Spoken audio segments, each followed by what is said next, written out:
بسم الله الرحمن الرحيم الحمد لله رب العالمين والصلاة والسلام على خير خلقه محمد وعلى آله وأصحابه أجمعين أما بعد السلام عليكم عزيز جماعة المسلمين عن الأعمش والحسن بن عمرو وفطر عن النبي صلى الله عليه وسلم قال ليس الواصل بالمكافي ولكن الواصل الذي إذا قطعت رحمه وصلها.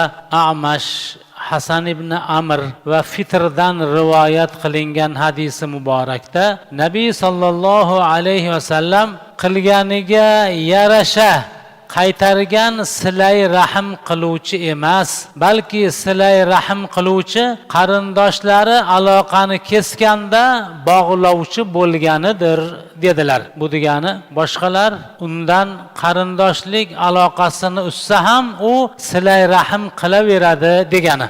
Qarindoshi yomonlik qilsa ham silay rahm qilavergan odam haqiqiy silay rahm qiluvchi bo'ladi. Bu yerda juda katta gap bor. Hozirgi kunda qarindoshlik aloqalarining buzilishiga ko'pincha ana shu omil, ya'ni u qilsa men ham qilaman, u qilmasa men ham qilmayman degan tushuncha sabab bo'lmoqda. Qarindoshi bordi keldi qilsa, u ham bordi keldi qilaman deydi. U misol aloqani uzsa, bu ham uzib qo'yadi. Bu silay rahm degani emas.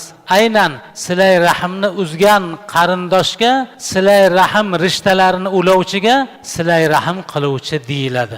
Lekin ushbu hadis sharifga amal qilinsa, mayli boshqalar qilmasa qilmasin, lekin bu mening burchim, qilaveraman deb silay rahm qilaversa, bir ikki martalik harakatdan keyin narigi taraf ham bu yaxshilik qilyapti, men ham qilmasam bo'lmaydi, uyat bo'ladi degan o'yga tushadi. Shu bilan yana uzilgan aloqalar tiklanadi. Musulmonlik burchini anglab yetgan odam bu ishni avvalroq qilishga urinadi. Natijada qarindoshlik, do'stlik, birodarlik aloqalari hech qachon uzilmaydigan holatga yetib boradi. Sami'atul Hasana yaqul قال رسول الله صلى الله عليه وسلم إن للرحم حجبة تدنو بها من الله عز وجل. Hasandan rivoyat qilinadi. Rasululloh sallallohu alayhi vasallam albatta rahmning eshik og'alari bor.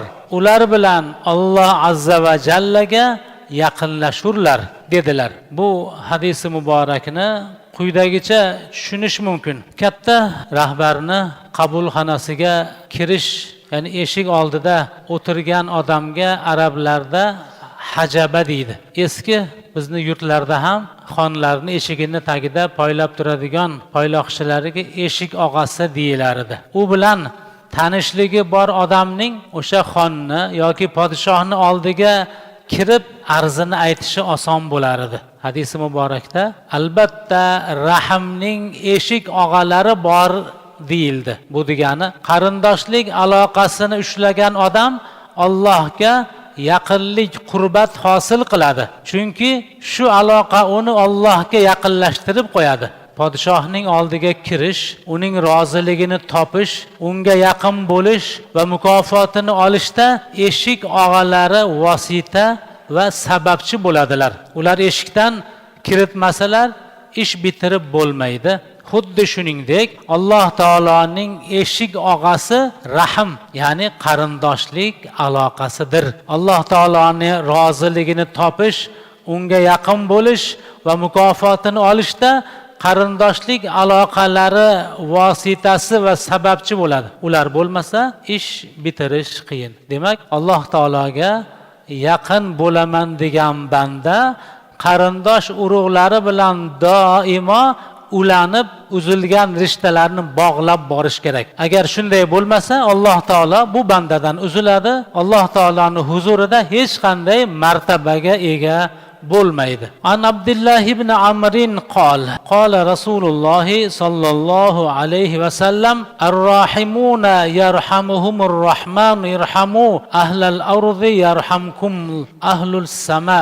Ar-rahmu shajinatun minar rahmani faman wasalaha wasalahu va man qata'aha qata'ahulloh. Abdulloh ibn Amrdan rivoyat qilinadi. Rasululloh sallallohu alayhi vasallam rahm qiluvchilarga Rahmon rahm qiladi. Yer yuzidagilarga rahm qiling. Sizlarga osmon ahli rahm qiladi. Rahm Rahmonga yopishgandir. Kim uni bog'lasa, u zot uni ham bog'laydi. Kim uni kessa, Alloh ham uni kesadi dedilar. Aytilgan mau'izalardan Robbimiz hammamizga yaxshi manfaatlar bersin.